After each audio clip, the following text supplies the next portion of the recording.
It was a quiet spring evening in the rolling hills of Kentucky, the kind of evening that made you believe life here was simple, safe, and predictable. Families gathered on porches, the air smelled faintly of cut grass, and the sound of crickets carried across the fields. But inside the Hale family's dream home, something sinister was about to unfold. Richard, or Rick Hale, was a man who, by all appearances, had it all. He was a successful businessman, admired by neighbors for his ambition and charm. His wife, Linda, was a devoted mother, well known in the community for her warm smile and seemingly perfect marriage. Together, they raised two children, Emily and Jacob, in a sprawling log cabin that looked like something out of a glossy magazine. The house itself stood as a symbol of their success. Tall wooden beams stretched toward the ceiling, the interior decorated with the kind of rustic elegance that blended wealth with country charm. To friends and family, the Hales were living the American dream. But behind closed doors, the dream was beginning to crack. Richard had been working tirelessly, expanding his construction company, chasing contracts, and taking risks that most men in his position wouldn't dare. On the surface, everything looked prosperous, but beneath the numbers, trouble was brewing. Unknown to him, or so he thought, tax debts were piling up, important letters from the IRS went missing, meetings were mysteriously canceled. Something was wrong, but Rick didn't know just how wrong things truly were. And then came the night of May 2005. At 911 dispatch, a frantic call jolted the operator to attention. The voice on the other end was trembling, urgent, and terrified. It was Linda Hale. There's someone in the house. My husband's been shot," she cried, her words tumbling over each other in panic. In the background, muffled sobs of children could be heard. Police raced toward the Hale cabin, lights cutting through the dark Kentucky countryside. When they arrived, they found a scene that seemed almost staged from a nightmare. Richard Hale lay lifeless, shot multiple times, his blood staining the very floors of the home he had built with his own hands. Linda was shaking, clutching her children tightly. She told investigators a chilling story. Masked intruders had broken in, demanding money, threatening the family, and ultimately killing her husband before vanishing into the night. It sounded horrifying. It sounded believable, at least at first. But something about the story didn't sit right. The crime scene felt too clean, too controlled. And as detectives began their work, one thought lingered in the back of their minds. Sometimes, the most dangerous enemies aren't the strangers who break in from the outside. Sometimes they live right inside the house. When police first arrived at the Hale cabin, they treated Linda like a victim. She was shaking uncontrollably, clutching her children, Emily and Jacob, who were crying in confusion.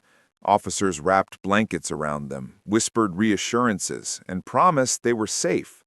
But even in those early moments, small details began to gnaw at the investigators.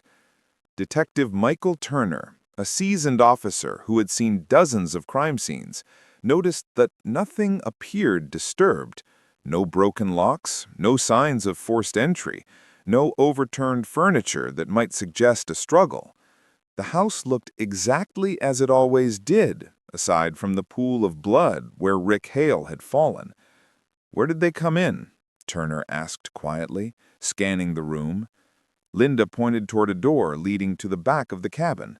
She insisted two masked men had slipped inside, shouting threats about money, waving guns, and demanding to know where the cash was kept.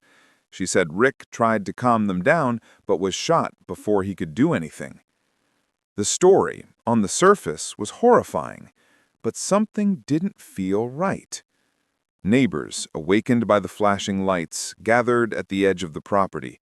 Many of them shook their heads in disbelief. "Not Rick," one whispered. "He was a good man. Who'd do this?" Another murmured, "And out here?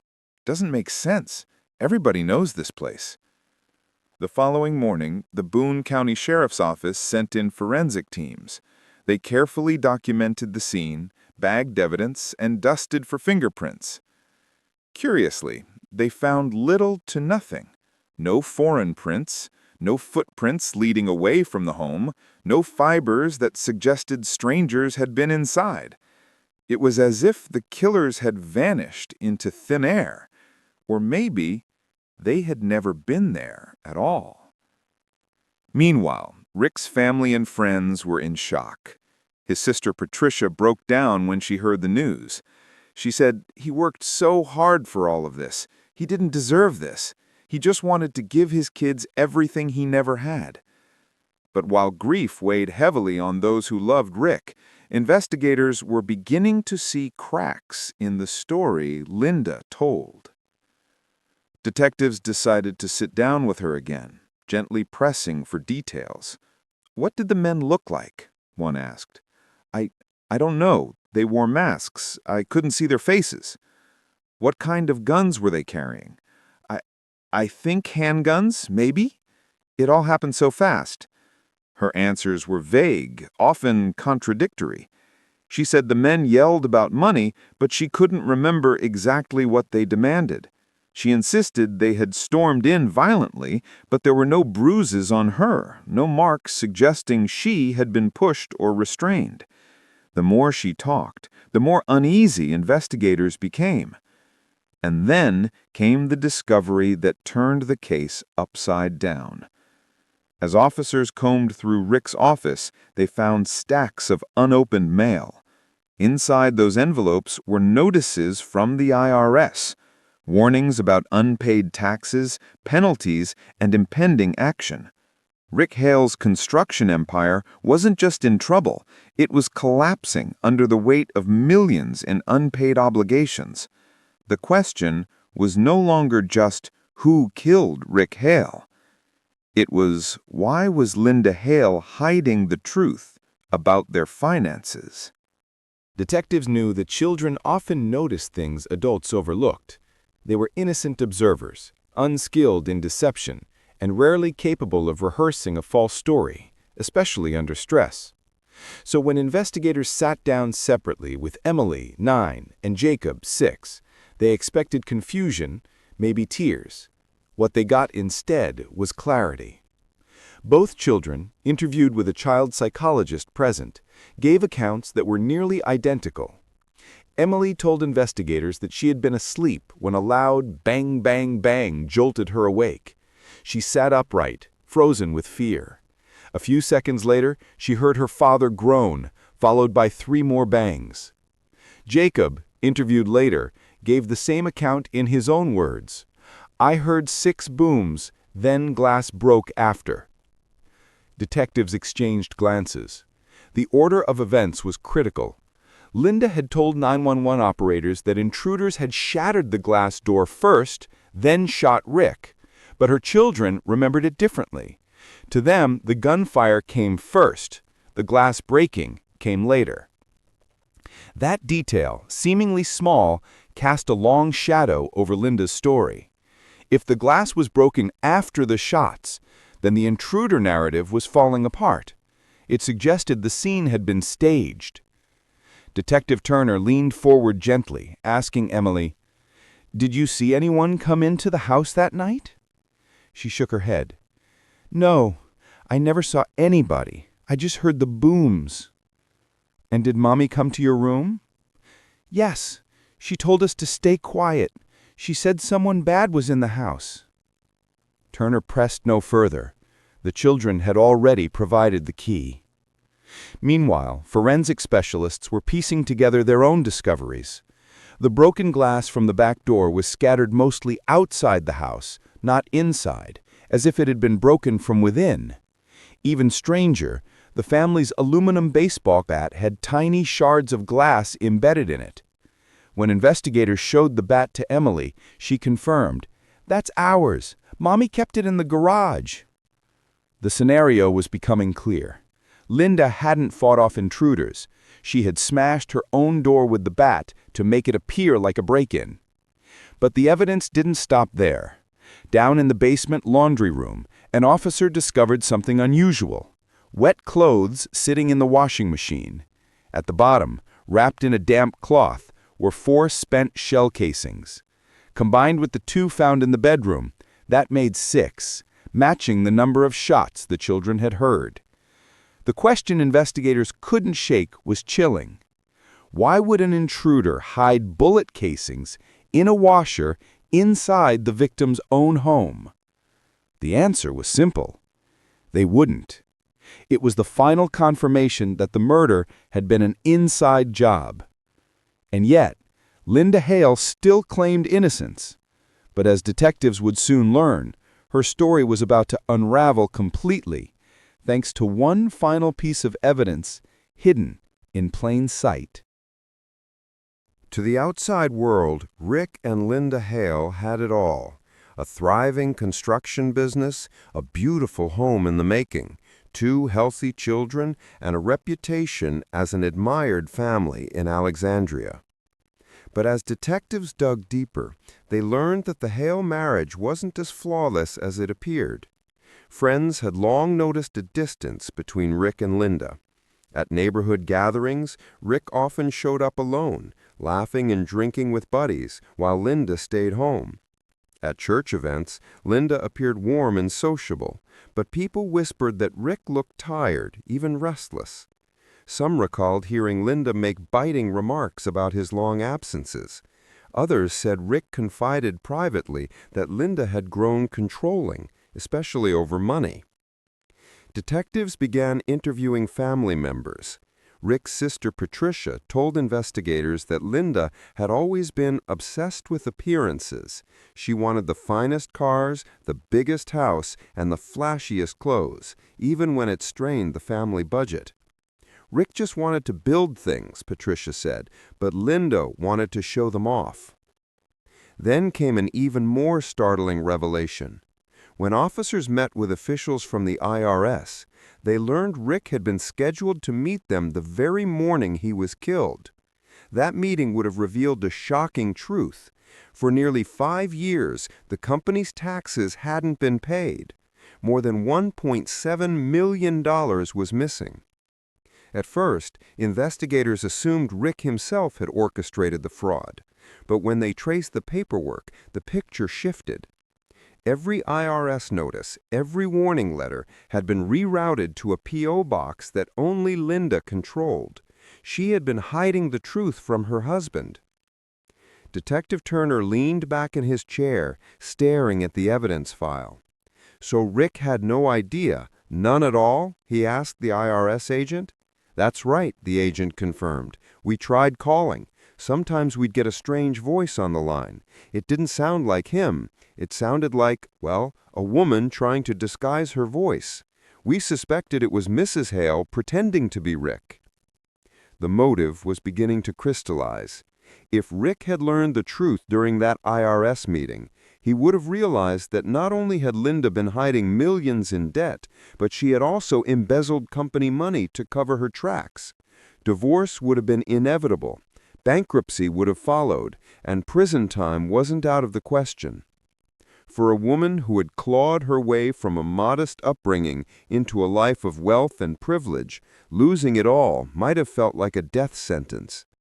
As investigators pieced together the puzzle, they asked themselves, was Linda Hale a grieving widow or a desperate woman who had killed her husband to protect her secrets? But before they could confront her with their suspicions, another set of voices entered the investigation. Voices that would prove more damning than any bank statement or forensic test. For days, investigators searched the Hale property high and low, but one critical piece was missing: the murder weapon. Rick Hale had been shot 6 times with a .38 caliber revolver, but no such gun was registered in his name. Linda swore she didn't own one either. Without the firearm, prosecutors knew a jury might hesitate. Defense attorneys loved to argue, no gun, no proof. Detective Turner wasn't convinced. "Weapons don't just disappear," he muttered during a late-night briefing. "If she pulled the trigger, that gun's still here, somewhere."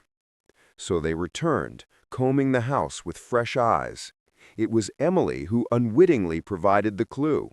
During a follow-up interview, she mentioned something odd her mother had done the morning after the murder. "Mommy told me to throw away the cereal box, but it wasn't empty." The details stuck with Turner. Why would Linda insist on discarding a half-full box of Frosted Flakes in the middle of chaos? The following day, Turner and his partner dug through the Hale family's outdoor garbage cans. At first, just food scraps, junk mail, and old magazines. But at the bottom of one trash bag, wrapped in a torn towel, was a box that felt unusually heavy. They ripped it open. Inside was a .38 caliber revolver. Ballistics confirmed it within hours. The gun matched the bullets taken from Rick Hale's body. The discovery was a breakthrough, but investigators knew they needed more. Guns could be planted, after all. What mattered was tying that weapon directly to Linda. That link came from the hardware store clerk. Reviewing receipts found in Linda's SUV, police saw she had purchased cleaning supplies 2 days before the murder. The clerk later testified that she also bought .38 caliber rounds. When confronted, Linda denied it all. "I don't even know how to fire a gun," she snapped during her second interrogation. But detectives were ready. They showed her the revolver, laid neatly on the table between them. The towel it had been wrapped in bore her DNA. The cereal box still smelled faintly of her perfume. Her eyes flickered just once, a flash of panic, before she leaned back and shook her head. "That's not mine. Someone planted it." Detective Turner didn't argue. He simply closed the evidence folder, knowing the case had tipped heavily against her. What Linda didn't know was that investigators weren't finished. They had yet another piece of evidence, a digital trail, that would prove that she had been plotting this long before the night of Rick's murder. In modern investigations, killers often forget one crucial truth: the Internet never forgets. Detectives secured a warrant for Linda Hale's phone, laptop, and iCloud account. At first glance, everything seemed ordinary: family photos, recipes, shopping lists. But when the forensic techs dug deeper, hidden beneath layers of deleted files, they uncovered a treasure trove of incriminating evidence. The first red flag? Google searches. Just weeks before Rick's death, Linda had typed, "How to stage a break-in. Can gunshot residue be washed off clothes? How long does it take for life insurance to pay after death?" Each search was time-stamped, each one pointing to premeditation. But that wasn't all. In her email drafts folder, where messages are often saved but never sent, investigators found chilling outlines that read like rehearsals. One draft began, "Dear officers, I don't know why anyone would hurt Rick. He had no enemies. Maybe it was because of his business." It was a practice alibi. Detective Turner called it the smoking gun of psychology. She was literally writing scripts for herself before the murder. Even more damning was her financial activity. A week before Rick's death, Linda had met with an insurance agent inquiring about increasing Rick's life insurance policy. She claimed it was for future college planning for the kids. What she didn't mention was that she had already been denied a similar request the year prior because Rick had refused to sign the paperwork. Now investigators had motive and method colliding. But the most disturbing digital clue came from a private messaging app Linda thought was hidden. Forensic recovery revealed conversations between Linda and an unnamed contact. The messages weren't explicit, but the undertones were dark. "Once this is over, we'll be free. Don't worry, I've got it all figured out. No one will suspect a thing." The identity of the contact was never fully verified, but investigators suspected it was someone Linda had been confiding in, perhaps a friend, perhaps more. During her third interrogation, detectives laid the printed search history in front of her. "This isn't mine," she protested, her voice trembling, insisting she was innocent. But her tears didn't match her lies. The digital trail was undeniable. Linda hadn't just acted in the heat of the moment. She had planned, researched, rehearsed, and then executed. The autumn of 2006 brought a courtroom packed with reporters, neighbors, and the fractured Hale family. The small Campbell County courtroom seemed almost too small to contain the gravity of the case that had shocked Alexandria, Kentucky. Linda Hale entered wearing a muted gray suit, her hair neatly tied back, and a mask of calm that belied the storm of emotions inside. Her defense attorney, a seasoned lawyer known for high-profile white-collar cases, tried to project confidence, insisting to the press that Linda was innocent, that the evidence was circumstantial, and that reasonable doubt could save her.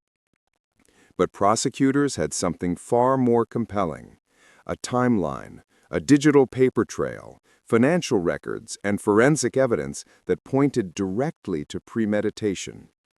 The opening statement by the prosecutor set the tone. Ladies and gentlemen, this is not a story of a tragic accident.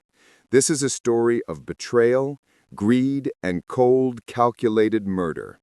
The defendant, entrusted with her husband's business and family, planned every detail of his death. From the Google searches to the staged break-in, to the hiding of shell casings in the washing machine, every move was deliberate. Rick Hale did not die by chance. He was executed by someone he loved and trusted most. The courtroom was silent. Even Linda's own family looked shaken. Witnesses were called one by one. First, the crime scene investigator testified to the staged burglary. Glass fragments, cabinets ransacked, but valuables untouched, shell casings hidden, wounds artificially created. Every detail pointed to planning, not panic. Then came the forensic techs who presented the digital trail. Screenshots of Google searches, email drafts, and deleted chat logs were displayed on monitors for all to see. The audience murmured. Premeditation was no longer just an accusation. It was visually undeniable. Financial experts detailed the embezzlement, nearly $2 million diverted over several years, taxes intentionally avoided, a lifestyle funded by deception. Questions of motive became starkly clear. The prosecution emphasized that Linda stood to gain immensely from her husband's death, not just emotionally or financially, but in terms of absolute control over the family fortune.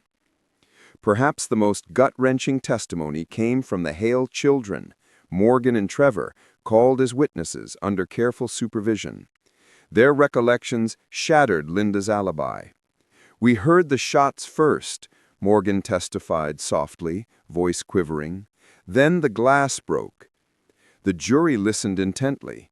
Even without fully understanding the adult complexities, their statements reinforced the timeline of deceit and staged chaos. The defense tried to sway the jury, emphasizing that there were no direct DNA links to the weapon, no eyewitnesses to the murder, and painting Linda as a grieving wife overwhelmed by circumstance. But each counterargument only highlighted the precision and planning evident in the evidence. The climax of the trial came when the murder weapon was presented. Rick Hale's own pistol, hidden in Linda's handbag, now a symbol of betrayal and premeditation. The prosecutor's voice carried through the courtroom. This weapon belonged to the victim, used by the person he trusted most. Every shell casing, every cut wound, every staged clue, it leads to one undeniable conclusion. Linda Hale killed Rick Hale. By the end of the day, the jury was left with no ambiguity. Outside the courtroom, news vans captured crowds whispering, their faces a mixture of shock, curiosity, and disbelief. How could a family so seemingly perfect harbor such dark secrets? After weeks of testimony, courtroom drama, and emotional testimony, The case of Rick Hale's murder reached its final, heart-wrenching stage, the verdict. The tension in the Campbell County Courthouse was palpable. Friends, family, neighbors, and media had gathered, each waiting for the moment that would decide justice for the man who had been brutally betrayed in his own home. The jury entered after hours of deliberation, their faces unreadable. Judge Collins called the court to order, and the courtroom fell silent. The foreperson rose slowly, holding the piece of paper that contained the fate of Linda Hale. Every eye in the room was fixed on her. We, the jury, find the defendant, Linda Hale, guilty of the murder of her husband, Rick Hale. A collective gasp swept through the room. Some whispered, others cried. Rick's mother, Audrey Hale, collapsed into her chair, clutching her handkerchief as tears streamed down her face. Linda's expression was unreadable, calm, detached, a mask hiding the storm within. The courtroom drama did not end there. Prosecutors detailed the aggravating factors: premeditation, financial greed, staging the crime scene, manipulating children, and embezzlement of company funds. Each point reinforced that this was not a crime of passion. It was cold, calculated, and meticulously executed. Judge Collins, speaking with measured authority, recounted the gravity of the crime. This was not only a murder, but a betrayal of the highest order. A husband was killed in his own home by the very person he trusted. A wife, entrusted with the care of family and company, committed a crime that has shattered lives. Your actions have consequences that extend far beyond your own freedom. Linda Hale, now facing her sentence, remained silent. Her defense attorney tried to appeal for leniency, emphasizing her lack of prior criminal record and the emotional strain she had endured. But the evidence of premeditation and greed was overwhelming. The sentence was delivered: 20 years in a Kentucky state prison with eligibility for parole after serving 85% of the term, effectively 17 years behind bars. The room was filled with a mixture of relief and sorrow. Justice, it seemed, had been served, but at a tremendous cost: a shattered family, 2 traumatized children, and a community struggling to comprehend the betrayal. Outside the courthouse, the media swarmed. Reporters captured the reactions of the Hale family, neighbors, and experts in criminal psychology who commented on the cold, methodical nature of the crime. Many highlighted how the combination of greed, deception, and perceived betrayal could turn even seemingly ordinary people into perpetrators of unimaginable acts. Rick Hale was laid to rest in St. Stephen's Cemetery in Campbell County, Kentucky, surrounded by family and friends. His legacy: a man who built a business from scratch, provided for his family, and was loved in his community, stood in contrast to the chilling actions of the woman he trusted most. Linda Hale entered the Kentucky Correctional Institution for Women to begin her sentence. Over the years, her story would become a cautionary tale, a tragic reminder of the dangerous intersections of greed, deception, and obsession. The story of Rick Hale's murder didn't end in the courtroom. For the Hale family, the emotional and psychological scars ran far deeper than the legal outcome. Morgan and Trevor Hale, who were just children at the time, had witnessed the chaos of that fateful morning, not fully understanding what had happened, but sensing the betrayal and fear that would linger for a lifetime. In the months following the trial, the children were placed under the care of Rick's extended family. Therapy sessions, counseling, and constant support became a daily routine. Experts emphasized that children exposed to familial violence and parental betrayal often face challenges in trust, relationships, and emotional stability. Yet despite the trauma, Morgan and Trevor showed resilience. They thrived academically and emotionally, driven by a desire to honor the memory of their father, who had been not only a provider, but a role model of integrity and ambition. The Hale community was also profoundly impacted. Alexandria, a quiet town that had once prided itself on close-knit relationships and safety, now carried the shadow of betrayal and greed. Neighbors reported a lasting unease, particularly regarding the ease with which someone could stage a crime and manipulate those closest to them. Rick Hale, once celebrated for generosity and philanthropy, became a symbol of trust violated. Memorials and charity drives in his name ensured that his contributions to the community would not be forgotten, but the story of his death remained a dark stain on the town's history. The legal and financial aftermath was complex. Rick's business empire, Hale Roofing and Property Management, was left in turmoil. Auditors and legal teams worked tirelessly to untangle the embezzlement and unpaid taxes, eventually salvaging portions of the company and redistributing assets fairly. Some employees lost trust and left, while others stayed, motivated by loyalty to the legacy Rick had built. The case highlighted the importance of transparent financial practices, checks and balances, and the vulnerability of businesses when oversight is concentrated in a single individual, even within a family. As for Linda Hale, her life behind bars became a study in psychological analysis. Prison psychologists noted that she maintained a controlled, detached demeanor, rarely showing remorse beyond the courtroom theatrics. When interviewed years later, some speculated whether her release would pose a risk to society or the Hale family, while others wondered if she would attempt to reclaim the wealth she had once siphoned from Rick's company. Her release on May 17, 2022, exactly 17 years to the day after the murder, was quiet, with few media reports. Her current whereabouts remain unknown, adding an additional layer of mystery and unease to an already tragic tale. Rick Hale's story, however, did not fade. Books, podcasts, and true crime documentaries recounted the details of the case, emphasizing the meticulous planning behind the murder and the lessons it offered. Experts dissected every element: the manipulation of evidence, the psychological profile of a spouse turned killer, the signs that neighbors and friends might have missed, and the crucial role of the children's testimonies in uncovering the truth. Rick became emblematic of the dangers of blind trust and the consequences of financial and emotional deception.